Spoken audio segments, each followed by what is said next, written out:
fil akhirah wa la yukallimuhumullah wa la yanzuru ilaihim yawmal qiyamah wa la yuzakkihim wa lahum adzabun alim. Allahumma arhamna bil Quran. Allah berfirman, di antara ahlu kitab ada orang yang jika kamu mempercayakan kepada mereka harta yang banyak, dikembalikan kepadamu. Dan di antara mereka ada orang yang jika kamu mempercayakan kepada mereka 1 dinar, tidak dikembalikannya kepadamu kecuali kalau kamu menagih atas apa yang kamu titipkan kepada mereka. Yang demikian lantaran mereka mengatakan tidak ada dosa bagi kami terhadap orang yang ummi. Ummi artinya apa? Nanti dijelaskan. Mereka berkata dusta terhadap Allah, padahal mereka mengetahui bahwa yang mereka lakukan adalah berdusta membawa nama Allah. Bukan demikian.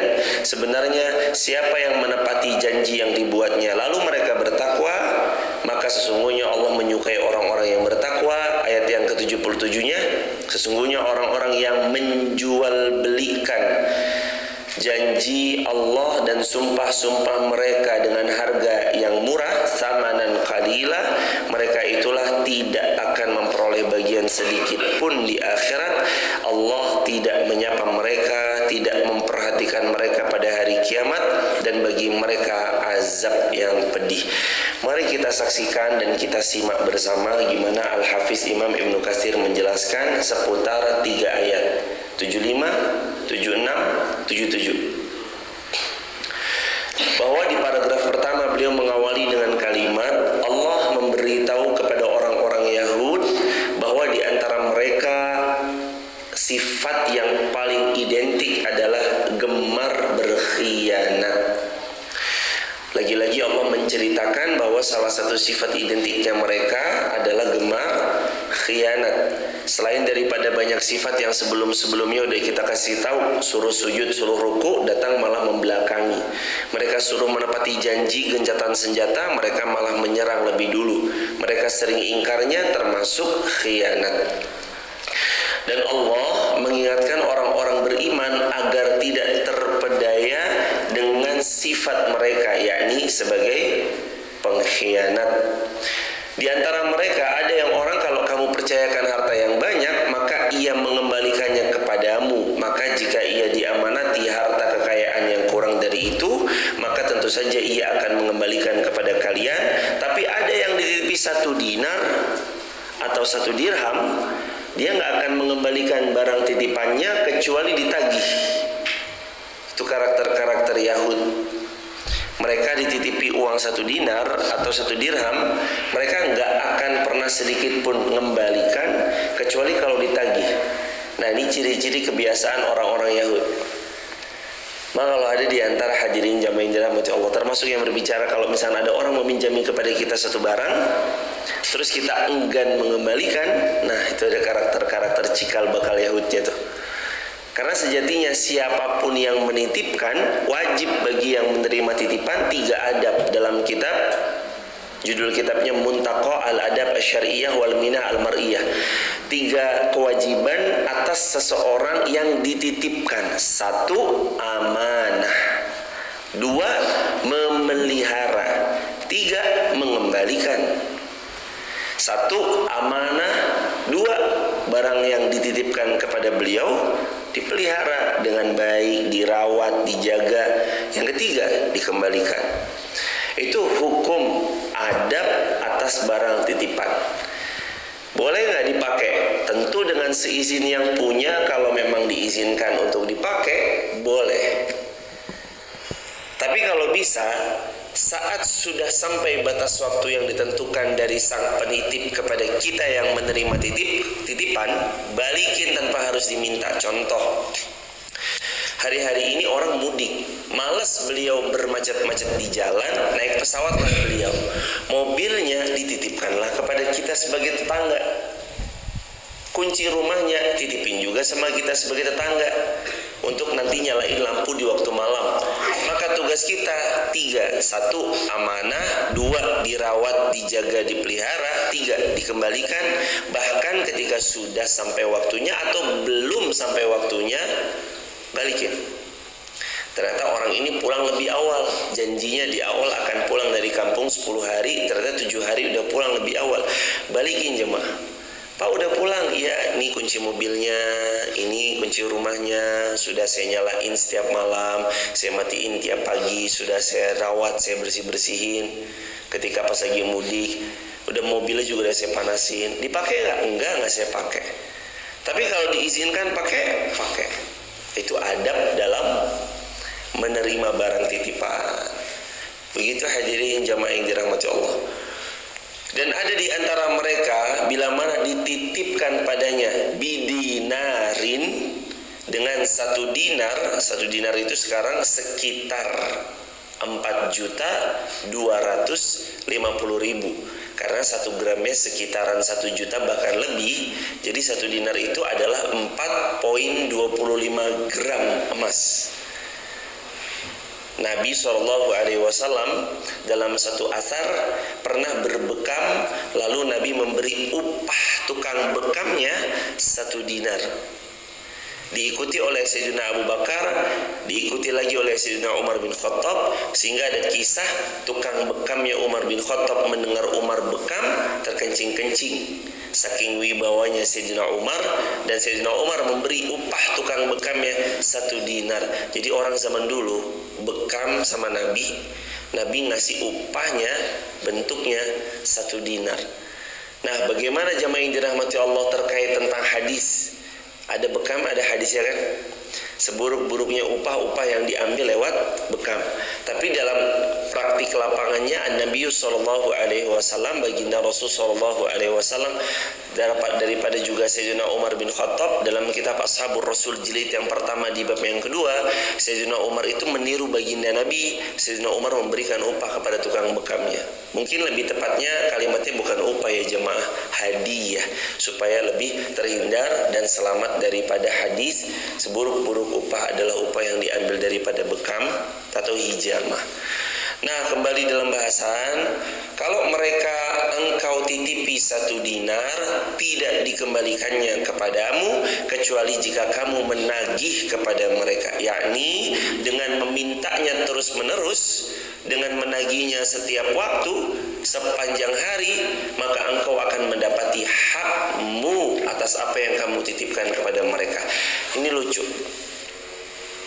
Jadi kebiasaan mereka itu dulu kalau dititipin barang yang kira-kira nilainya itu cukup terjangkau, tidak terlampau tinggi, maka mereka menganggap barang titipan itu adalah hak mereka, dan mereka nggak mau itu jemaah untuk dikembaliin.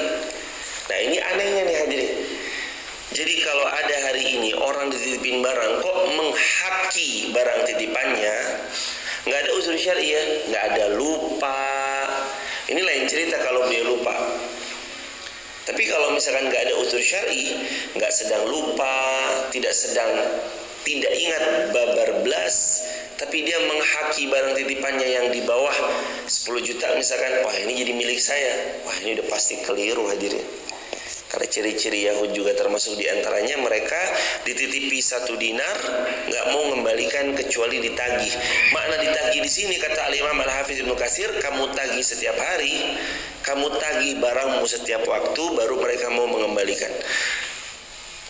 Telah diberikan penjelasan di ayat ini, dan tentang 1 dinar sudah cukup dikenal. 1 dinar merupakan 4,25 gram emas yang tadi saya utarakan di awal.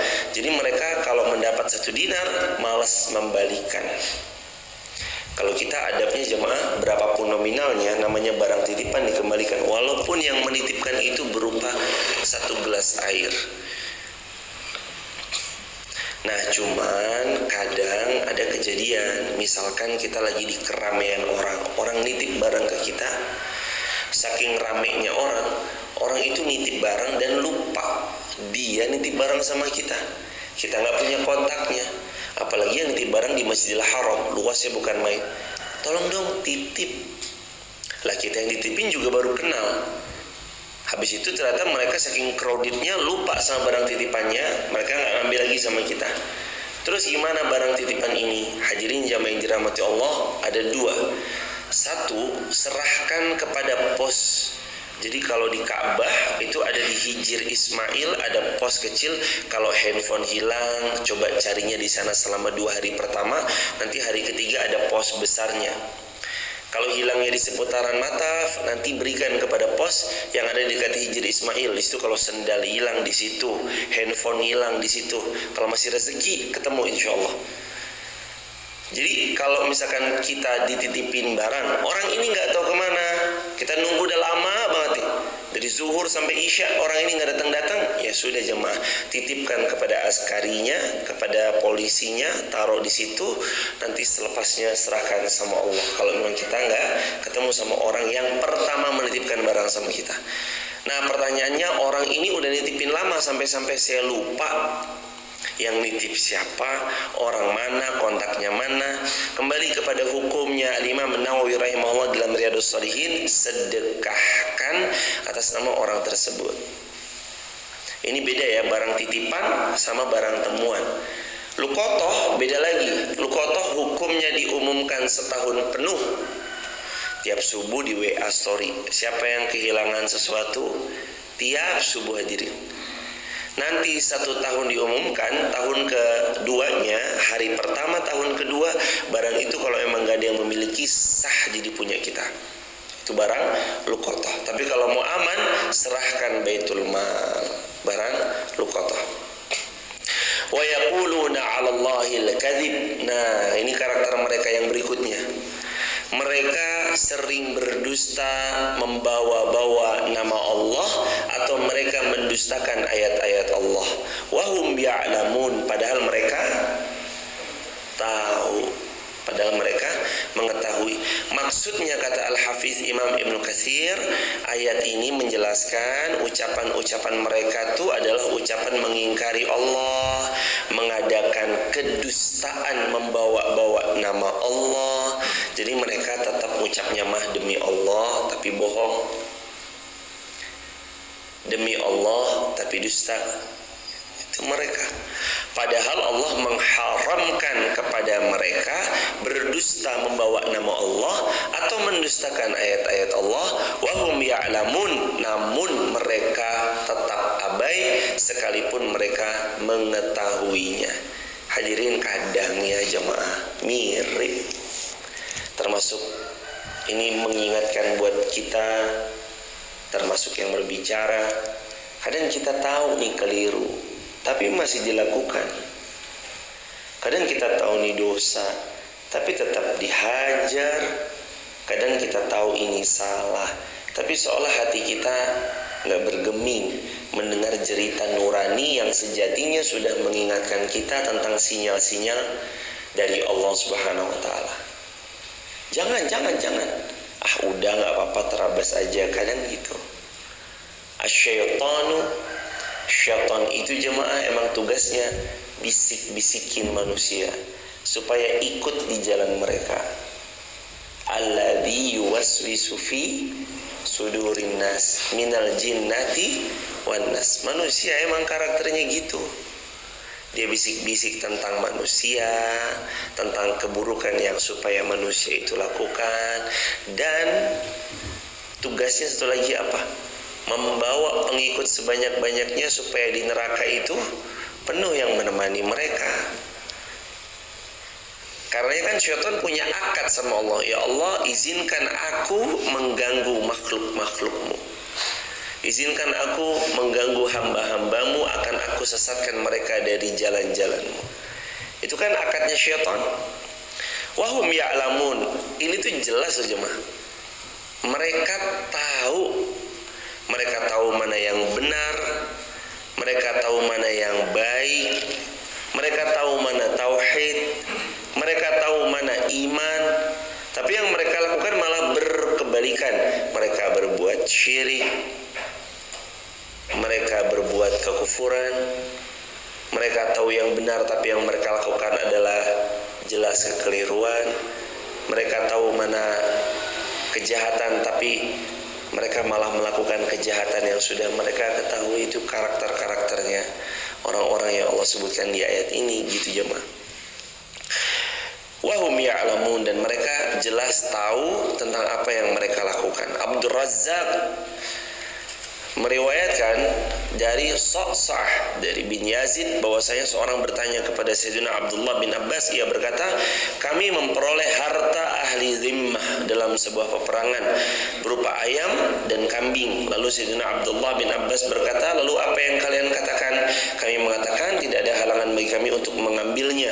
Sayyidina Abdullah bin Abbas berkata, sungguh itu seperti ucapan ahli kitab, laisa alaina fil ummiyina sabil. Tidak dosa bagi kami terhadap orang-orang yang ummi, sesungguhnya apabila mereka telah membayar jizyah maka tidak halal bagi kalian hartanya ahli zimmah yang sudah membayar jizyah. Hadirin, ahli zimmah itu orang kufur yang ada di bawah naungan pemerintahan muslim, sudah bayar jizyah, upeti. Maka kata Nabi, gak boleh dirobek kehormatannya, gak boleh dirampas hartanya, karena dia dilindungi oleh negara Islam dengan pemerintah muslim. Maka wajib bagi kita saling menjaga namanya, kehormatannya, hartanya. Kecuali kafir harbi. Kafir zimmi beda sama kafir harbi.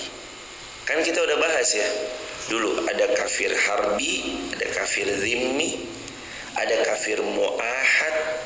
Sudah kita bahas kan beberapa waktu yang lalu. Mana-mana yang dibolehkan untuk diperangi?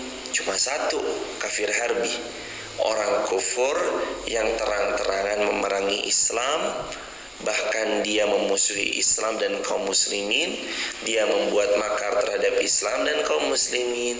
Maka boleh bagi seseorang itu mengambil tindakan dan langkah-langkah kepada kafir harbi. Tapi kalau kafir zimmi di bawah naungan pemerintah muslim dan mereka adalah orang yang sudah bayar jizyah, maka wajib dijaga daripada kehormatan dan hartanya. Bahkan ada juga kafir mu'ahad. Kata Nabi, barang siapa yang membunuh kafir mu'ahad tanpa alasan yang dibenarkan, maka sungguh haram atasnya mencium wanginya syurga. Padahal wanginya syurga bisa dicium dari jarak sekian dan sekian. Itu saking Nabi sallallahu alaihi wasallam memberitahu kepada kita untuk enggak bertindak sembarangan.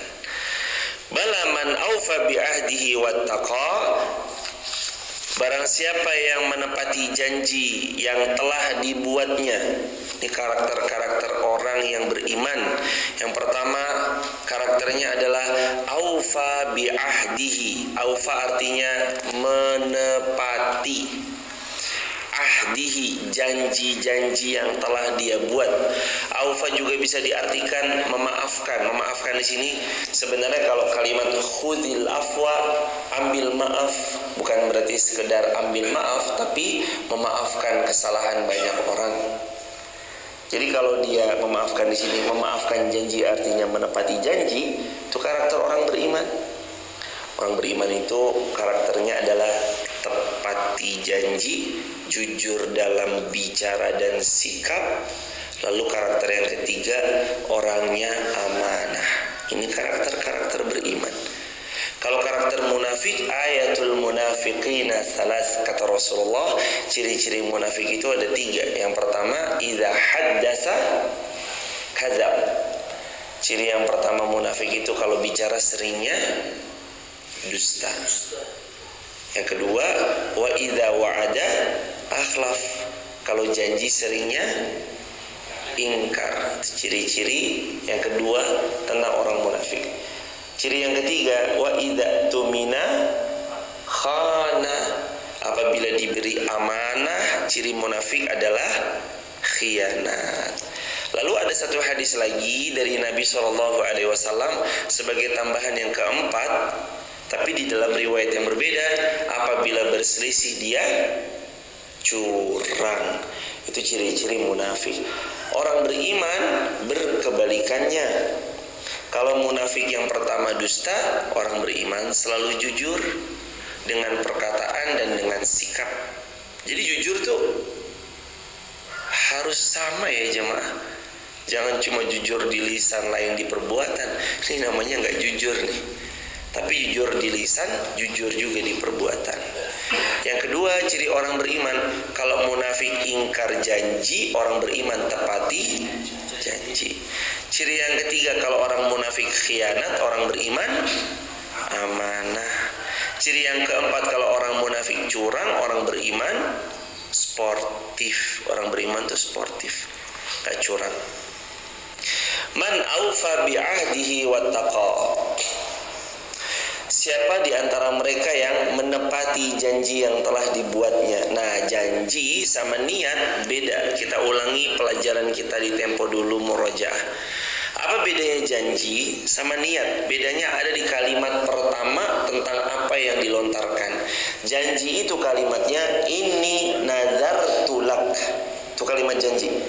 Dalam Al-Quran Allah berfirman, sungguh ya Allah, kata ibunya Maryam, aku bernazar, aku berjanji padamu. Nah, kalimat niat, ya Allah kayaknya enak nih kalau begini. Ya Allah saya niat buat begini nih. Ya Allah saya pengen berangkatin nih. Tapi nggak ada kalimat janjinya, maka masuk dalam kategori niat. Alhamdulillah. Ya dikumulas nih balakum. Itu perbedaan antara janji dengan niat. Coba dilihat. Kita pernah janji nggak sama orang? Dilihat dari mana? Kalimat pembukanya. Saya berjanji. Kalau udah berjanji, wajib bagi dia menepati janjinya. Tapi kalau baru niat, bisa dilaksanakan, bisa tidak dilaksanakan karena namanya baru niat. Tapi kalau janji, wajib ditunaikan. Bedanya di kalimat awalnya. Saya janji. Lah, kalau saya nggak ngucap janji, tapi saya mengiyakan atas statement janjinya orang, contoh. Papa janji ya. Iya. Nah, iyanya itu bentuk ikrar atas janji yang disepakati, maka wajib ditepati. Kata Nabi SAW, Nabi bersabda, janji adalah hutang, kata Rasulullah. Wajib ditepati, nggak boleh diingkari. Siapapun yang pernah berjanji sama anak kecil kah, sama orang dewasa kah, sama anak kandungnya, atau kepada pasangannya, atau kepada siapapun, kalau sudah berjanji wajib ditepati. Tapi kalau baru niat, mak doain ya mak, kalau saya ntar ada rezeki, mama bapak saya berangkatin umroh deh, itu namanya baru niat, karena nggak ada kalimat janji di dalamnya. Dan bapak ibu nggak usah baperan lalu kemudian nagih mana lah, kan baru niat. Doakan kalau ada rezeki bapak ibu saya berangkatin umroh ya. Mana katanya mau berangkatin umroh lah, baru niat. Nah, lebih-lebih ada hadis jamaah. Ini hadis yang cukup banyak merubah gaya bercita-citanya banyak orang, termasuk sahabat Nabi. Suka banget disampaikan nih sama baginda sallallahu alaihi wasallam. Jadi Nabi pernah bilang kalimatnya gini, mudahkan engkau mencapai angan-anganmu dengan seizin Allah dengan cara menyimpannya rapat-rapat. Atau dalam bahasa gampangnya, rahasiakan rencana-rencana hebatmu. Dengan cara itulah semakin termudahkan engkau mencapai cita-citamu. Kalau bahasa gampangnya kurang lebih begitu ya. Itu dalam hadis tentang merahasiakan rencana. Hadis rahasiakan rencana-rencana.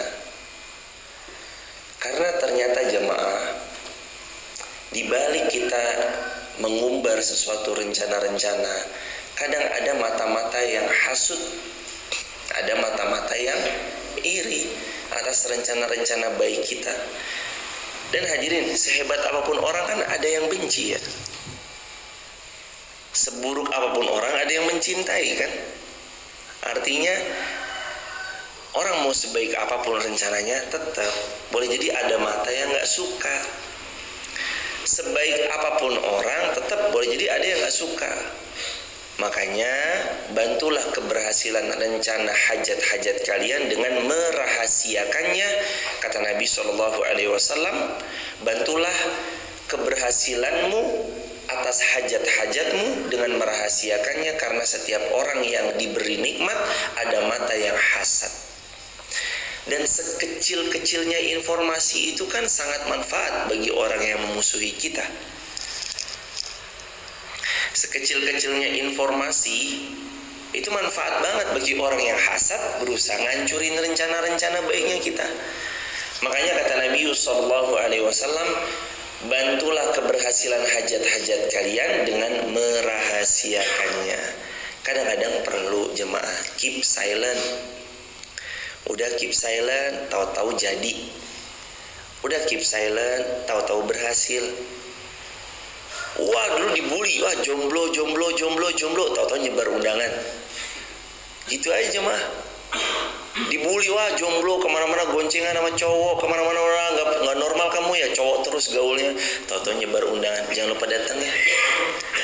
Bantu kesuksesan hajat-hajat kalian dengan cara merahasiakannya, karena pada setiap nikmat yang Allah karuniakan ada mata yang hasad. Silsilah hadis as-sahihah juga terbuka dalam hadis riwayat Imam Tabrani, dalam as-sahihah juga ada nomor hadis 1453.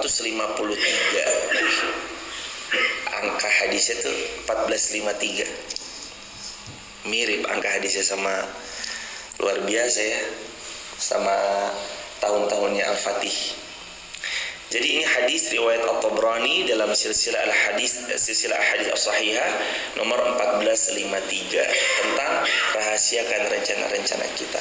Lah kalau sudah terlanjur terpose, nggak apa-apa. Kalau emang udah terlanjur, ya sudah, tinggal nikmati, jalani episode-episodenya. Tapi kalau ada yang bisa kita keep silent.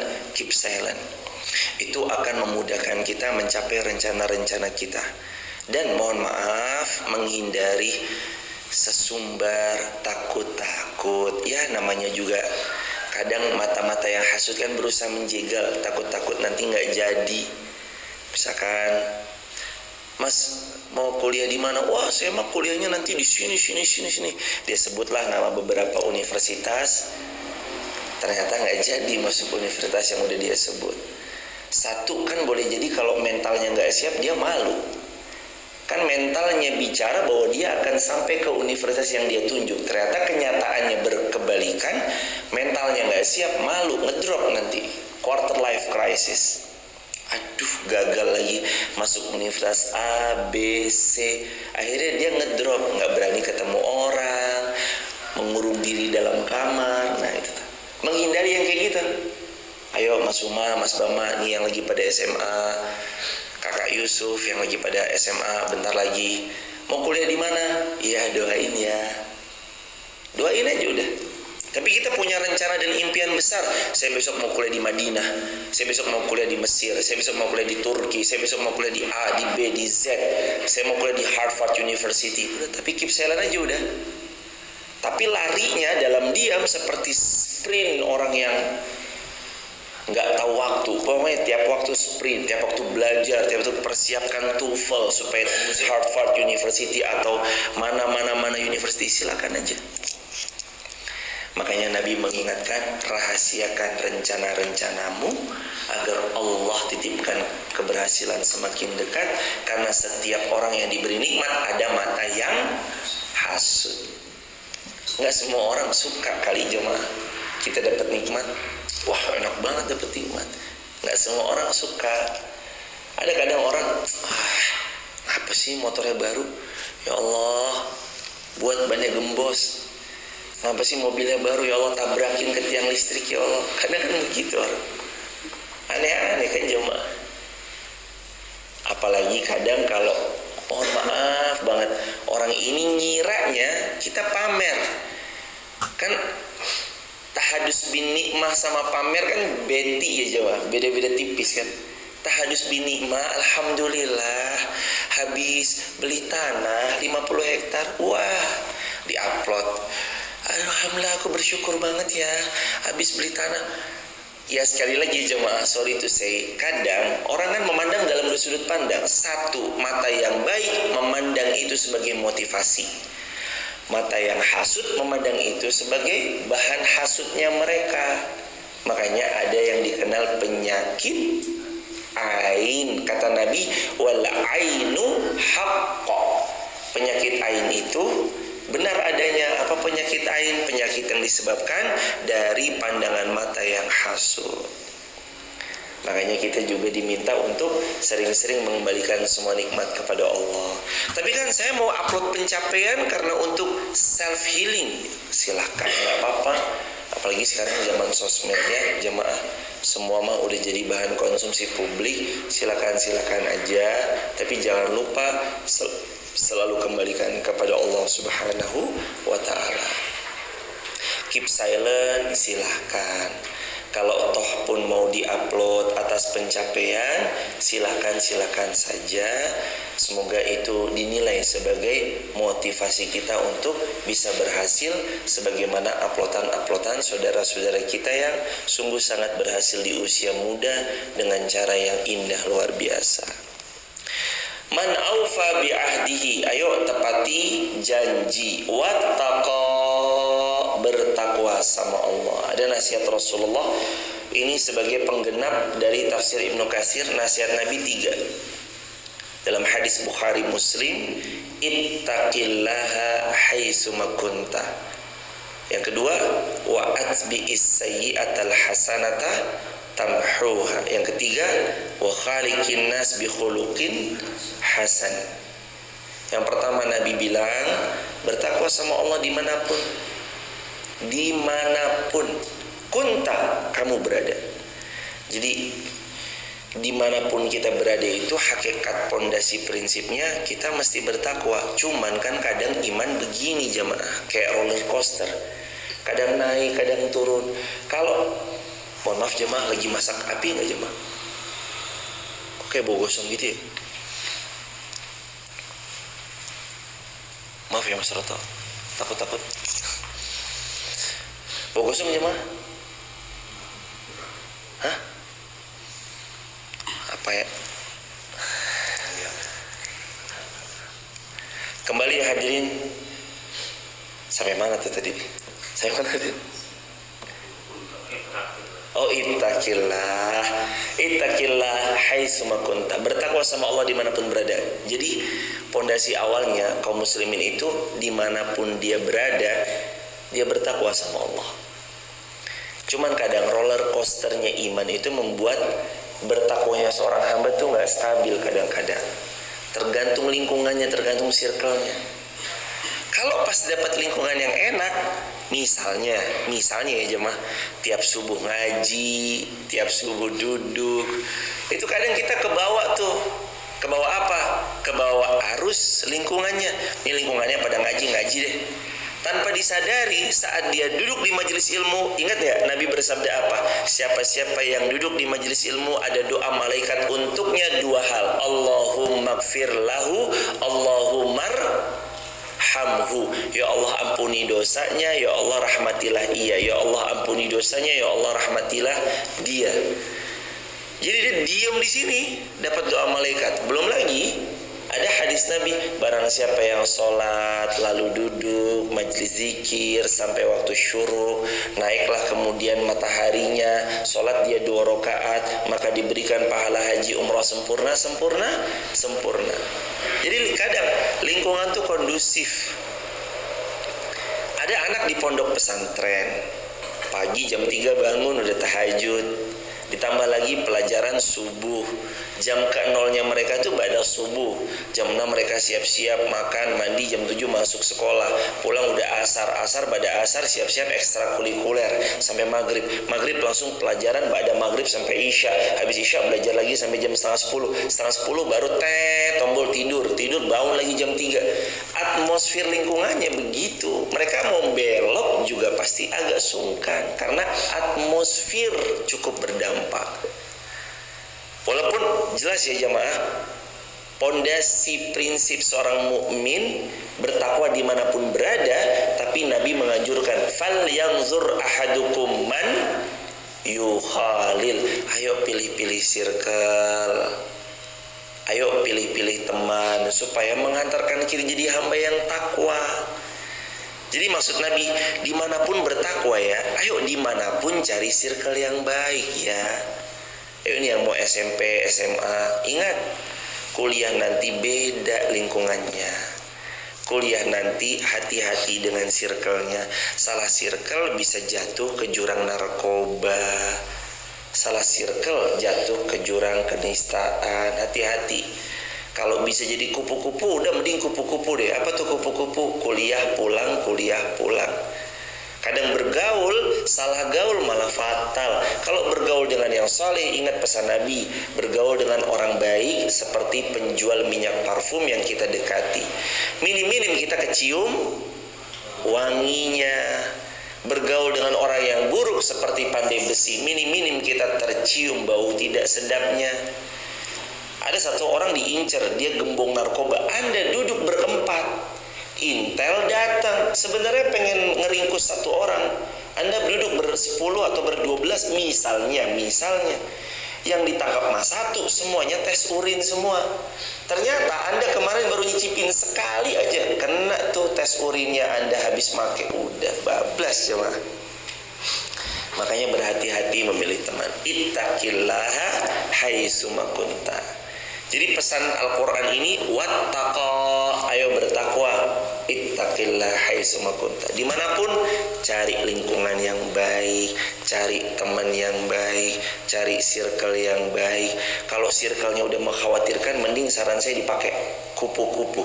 Kuliah pulang, udah. Kampus kosan, kampus kosan, kampus kosan. Tapi ada tugas nih. Ya udah, nugas bener-bener nugas. Jangan nugas ntar kemana-mana gitu, jangan jemaah. Tugas, udah tugas, pulang lagi udah. Terus yang kedua pesan Nabi, wa atbi'is sayyi'atal hasanata tamhuha. Pesan Nabi, iringi perbuatan buruk yang dulu pernah kamu lakukan dengan taubat di masa sekarang dengan nasuha, lalu berbuat baiklah di masa sekarang sampai engkau berpulang. Jadi dulunya mah kita maksiat, bejat, dulunya mah kita banyak dosa. Ayo sekarang diiringi dengan amal saleh. Hadir ini, jamaah kan ngaji nih, subuh-subuh ngaji. Yang TikTok, YouTube, Instagram kan live streaming dari rumah. Tiap kali jamaah live streaming, ada dosa yang dulu pernah dilakukan oleh kita, perlahan Allah gugurkan, Allah hapus pelan-pelan. Kenapa? Ini kamu hambaku yang soleh ya. Mungkin semalam Anda baru berbuat keliru, zina, atau mungkin ada khamar, atau mungkin ada narkoba, atau mungkin ada apa gitu misalkan. Terus pagi harinya Anda istighfar, taubat, itu Allah hapus tuh jemaah. Wa atbi'is sayyi'ah hasanata tamhuha. Dulu pernah berbuat buruk, sekarang hayo berbuat baik. Karena berbuat baiknya kita menghapus keburukan di masa lalu. Dan pahami jamaah, lawang dulu aja saya semangat kok. Jam 2 pagi di calling teman, padahal untuk acara maksiat, mabuk-mabukan, apa segala macam. Saya berangkat misalnya gitu ya. Anda aja berangkat kok jam 2 pagi, padahal untuk maksiat. Ini kenapa untuk hal-hal yang positif, misalkan seperti iktikaf kemarin itu 10 hari terakhir. Ada banyak orang nyesel jemaah. Nyesel banget ya, Ramadan cepet banget berlalu, saya lupa lagi gak sedekah. Nyesel banget ya, Ramadan kok udah berlalu aja, saya lupa lagi gak baca Quran. Nyesel jemaah. Ada banyak di antara kita yang umurnya udah senja, tidak lagi muda, tapi di usia senjanya malah bisa khatam Al-Quran. Dulu masa mudanya lagi kuat-kuatnya gak bisa khatam. Kan ini bukan soal main kuat-kuatan berarti kan, tentang taufik dari Allah. Ada dulu jemaah lagi masa jaya-jayanya, sukses-suksesnya, hartanya bergelimang, nggak bisa sedekah di bulan Ramadan jemaah.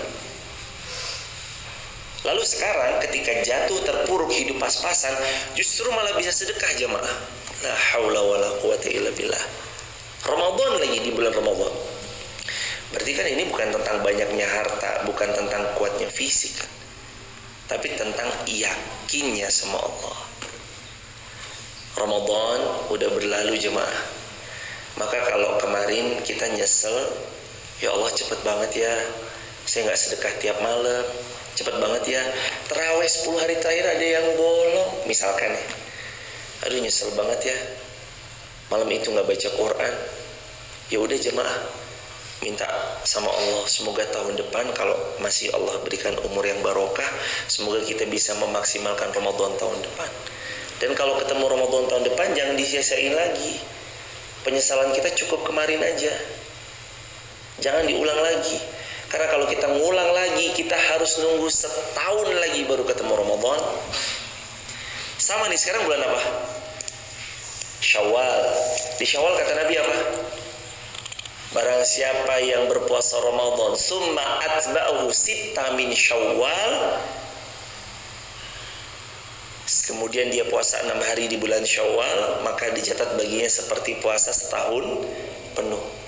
Ya emang sunnah jemaah. Tapi kan kalau kita terlewatkan sunnah Syawal, kita harus nunggu Syawal tahun depan. Itu pun kalau masih hidup.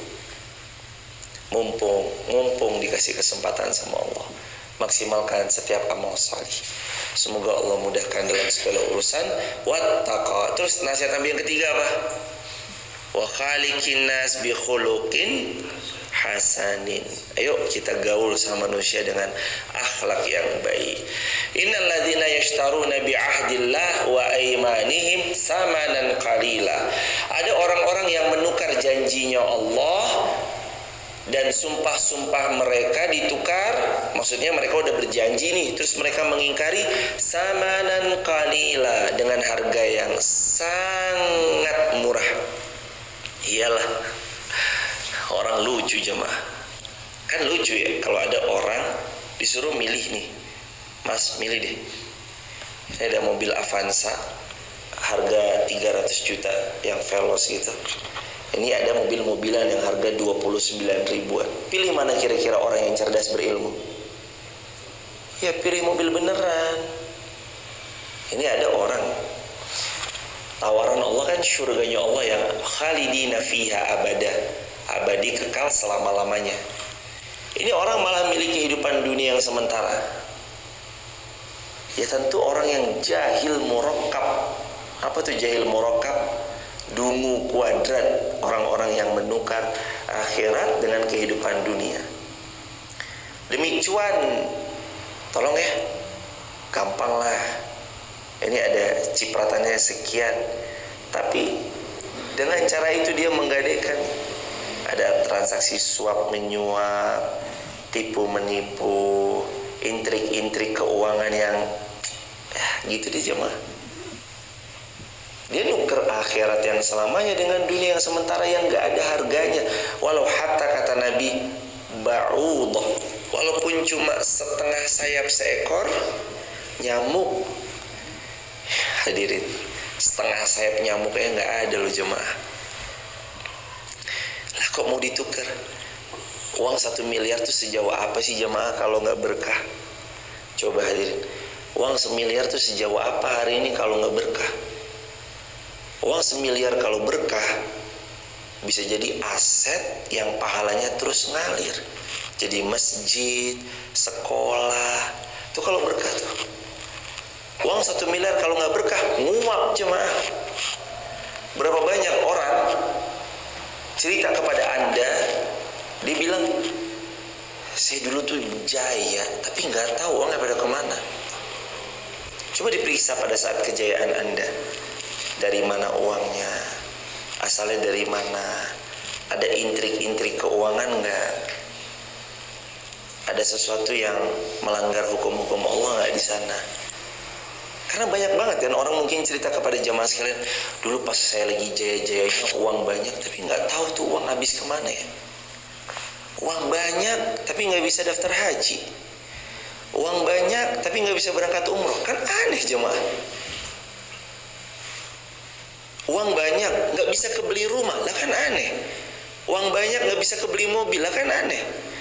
Lah uang banyak rumah tangga malah hancur. Uang banyak ribut malah dalam rumah tangga akhirnya pisah. Kan aneh nih. Dulu waktu miskin makan sepiring berdua, aku nggak apa-apa sayang makan yang penting berdua sama kamu. Sekarang piringnya banyak malah dilempar-lemparin, preang.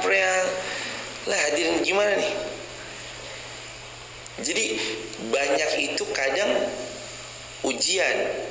Persis seperti yang Allah firmankan dalam At-Taghabun ya.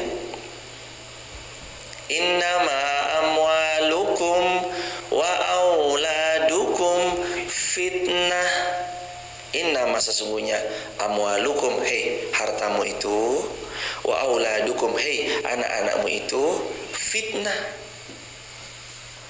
Jamaah dulu kerja setahun baru terkumpul sekian. Sekarang kerja sekali bisa buat hidup 2 tahun. Waduh. Atas karunia Allah misalnya. Ayo nih ujian nih jamaah. Sadar nggak? Kamu bayar zakat nggak? Ayo kamu sadar nggak? Kamu sedekah nggak? Apa kamu makin pelit? Nah ini sifatnya manusia nih. Punya uang 10.000, bagi 5.000 gampang nggak kira-kira? Uang 10.000 nih, bagi 5.000 jajanin orang beli mie ayam atau apa, gampang nggak kira-kira?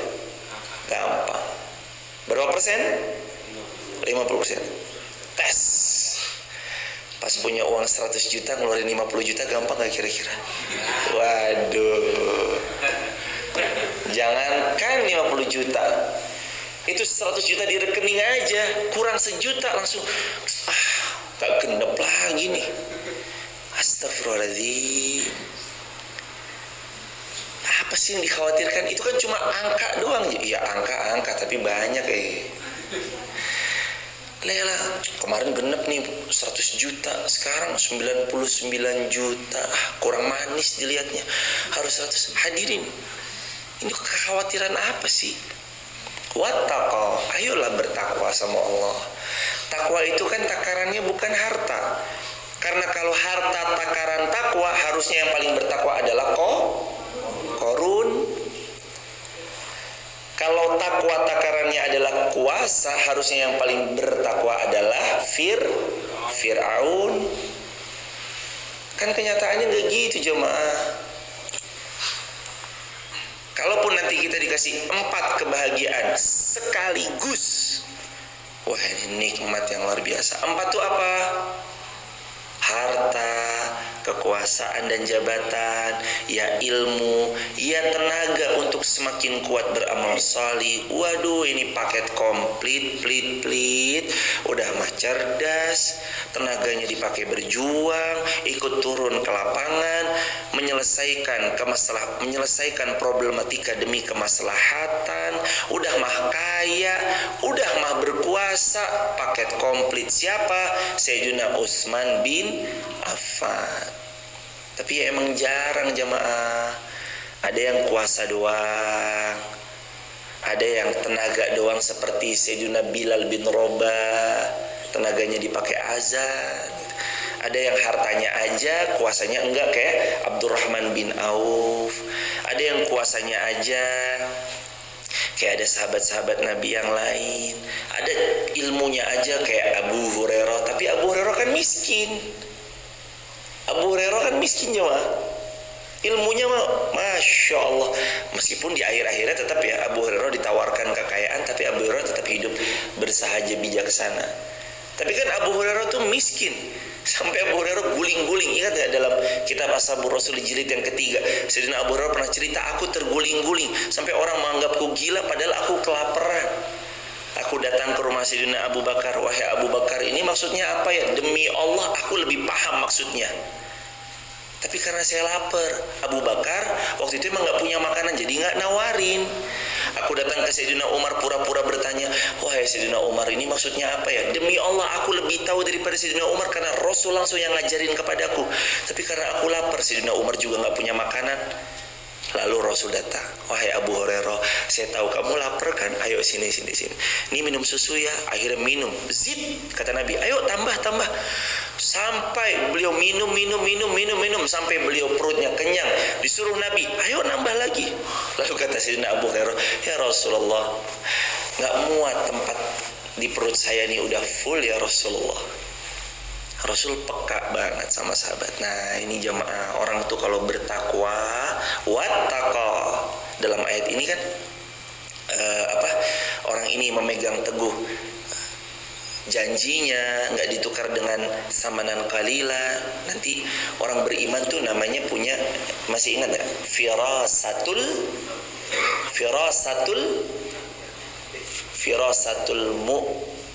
mu'min. Orang tuh kalau bertakwa, menepati janji, jujur dalam bicara, jujur dalam bertindak, wa amanu, beriman sama Allah dengan keimanan yang benar, nggak mau menukar dengan samanan qalila. Ini jemaah, Allah kasih pandangannya firasatul mu'min. Dia punya firasat orang beriman tuh Allah kasih firasat.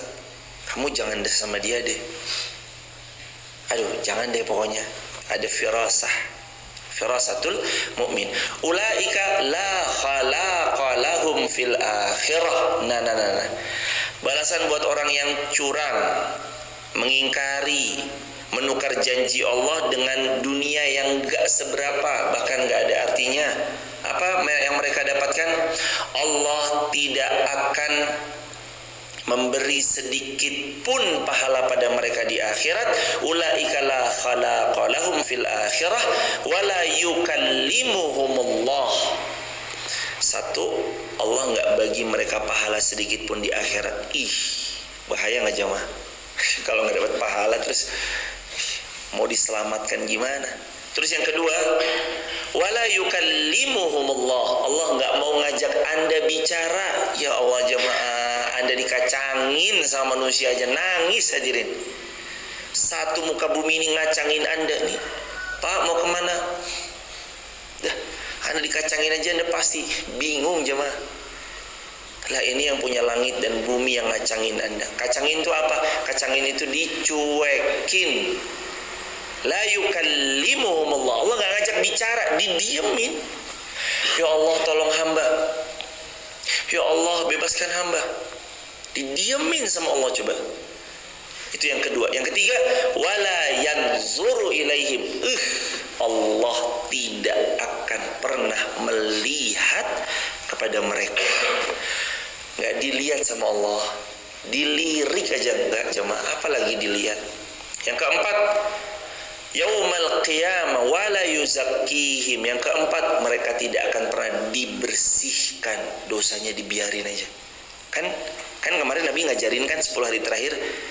Bunda Aisyah nanya, ya Rasulullah kalau 10 hari terakhir bertepatan dengan malam qadar saya harus baca apa? Rasul ngajarin, Allahumma innaka afuwun tuhibbul afwa fa'fu anni. Ya Allah maafkan. Apa bedanya afu sama ghafur? Udah saya jelasin toh. Ghafur itu kayak coretan salah di tip ketahuan nggak bekas salah? Ketahuan. Ghafur diampuni. Tapi kalau afuun itu kayak kertasnya dibakar hilang tak berbekas, diganti kertas yang baru, nggak ada bekas tip Jadi orang nggak tahu nih dulunya pezina, orang nggak tahu nih dulunya pelaku riba, orang nggak tahu nih orang dulunya bejatnya bukan main, orang nggak tahu, taunya bersih putih. Itu namanya afu. Makanya yang diminta, Allahumma innaka afuwun tuhibbul afwa fa'fu anni. Ya Allah maafin, nggak ada bekas, benar-benar disucikan sama Allah. 60 tahun umurnya, 60 tahun semuanya pahala. Kawaladathu ummuh, bahkan kata Nabi seperti bayi yang baru dilahirkan ummuh dari rahim ibunya. Nih makanya jemaah, wala yuzakihim. Yang keempat, Allah tidak akan mensucikan atas dosa-dosanya. Terus yang kelima, walahum adzabun alim, baginya azab yang sangat pedih. Dijelaskan oleh para ulama di sini, udah nggak bisa diceritain lagi saking pedihnya azab jemaah. Hati-hati ya jemaah. Ada 3 golongan yang kata Nabi mereka akan mendapatkan itu. Golongan yang pertama mereka para orang-orang yang mendustakan ayat Allah. Yang kedua menukar janji-janji Allah dengan samanan qalila. Terus yang ketiga mereka adalah yang mengingkari janji. Udah bersumpah malah diingkari. Sumpah demi Allah, demi Allah, demi Allah saya bakalan A, bakalan B. Nah ini juga termasuk hati-hati dengan janji-janji palsu. Iming-iming palsu, saya aspal jalan Garung. Waduh, kalau udah janji di aspal ya hati-hati jemaah. Jangan sampai ada janji-janji yang nanti malah menjadi blunder pada hari kiamat. Mudah-mudahan yang sedikit ini bermanfaat. Ayo jangan ditukar dengan harga yang sangat murah, karena berapapun miliar uang yang diterima gak akan pernah sanggup membayar surga yang mahal luar biasa kalau ternyata uang itu adalah uang hasil dari berbuat apa yang Allah murkai. Tapi kalau uang bermiliar-miliar dipakai untuk kebaikan, bebasin tanah, bangun masjid, bangun pondok, bangun sekolah, insya Allah itu yang jadi jariah buat kita bersama-sama. Barakallahu fikum, sehat lancar berkah selalu. Begitu ya jemaah, mari kita akhiri dengan doa kafaratul majlis. Subhanakallahumma wa bihamdika asyhadu an la ilaha illa anta nastaghfiruka wa natubu ilaik. Alhamdulillah, alhamdulillahi rabbil alamin. Rabbana 'alaika tawakkalna wa ilaika anabna wa ilaikal masir. Rabbana atina fid dunya hasanah wa fil akhirati hasanah wa qina adzabannar. Walhamdulillahi rabbil alamin. Assalamualaikum warahmatullahi wabarakatuh.